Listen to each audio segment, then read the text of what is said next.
આણંદ મહાનગરપાલિકા જાહેર થતાં જ વિવાદ થયો છે। પાલિકાના દસ્તાવેજોને લઈને અણબનાવ બનવાની આશંકા છે। આણંદના આરટીઆઈ કાર્યકર્તા કિરણ સોલંકીએ આશંકા વ્યક્ત કરી।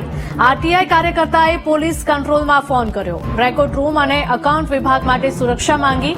રેકોર્ડ રૂમ કે એકાઉન્ટન્ટ વિભાગમાં આગ લાગવાની આરટીઆઈ કાર્યકર્તાએ વાત કરી હતી।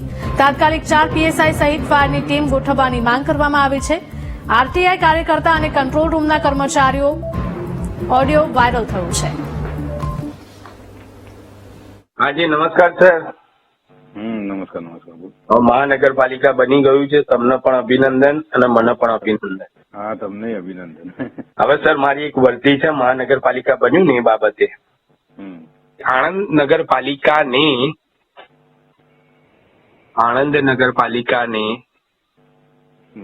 મહાનગરપાલિકાનો દરજ્જો મળી ગયેલ છે, જેથી નગરપાલિકા કમ્પાઉન્ડમાં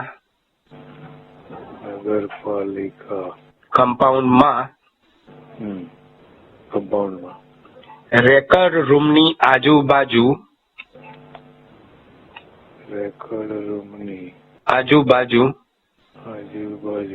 તથા એકાઉન્ટ વિભાગની બહાર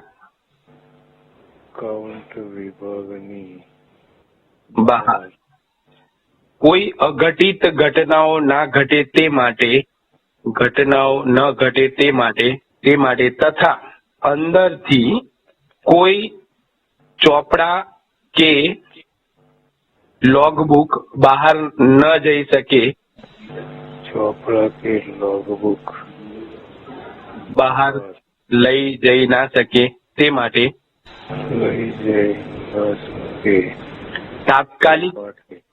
તાત્કાલિક ધોરણે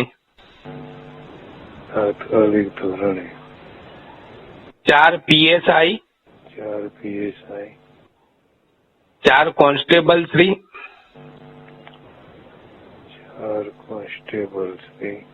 અને નગરપાલિકામાં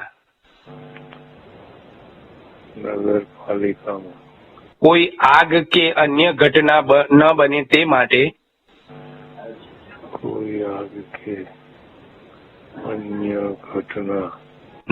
તે માટે તાત્કાલિક ધોરણે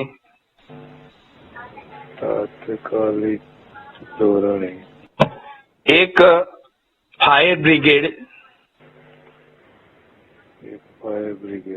ટીમ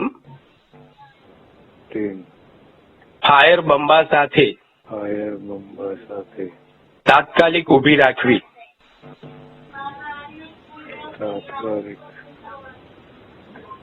જેથી કોઈ અઘટિત ઘટના આણંદ